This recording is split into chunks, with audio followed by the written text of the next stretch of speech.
Welcome to Phone Transformer today. We are going to show you exactly how to recover Erase Contacts Android so you can get back any important information you may have lost.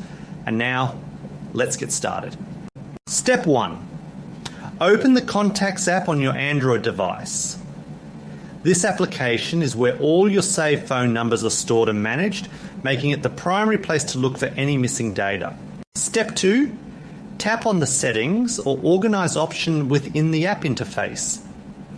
This menu is usually found in the side menu or at the bottom, and it contains the advanced tools needed to manage your contact database.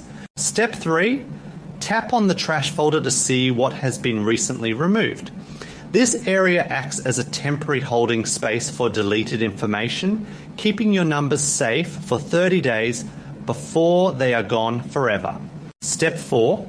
Tap the edit button or long press on the specific phone number you wish to retrieve.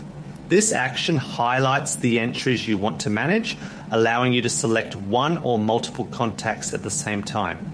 Step 5. Go to the three-dot menu icon and click Recover to restore the data. This final action moves the phone number back to your main list, ensuring it is fully restored and visible in your contacts again. Thank you for watching, and please make sure to subscribe to the channel for more helpful tips.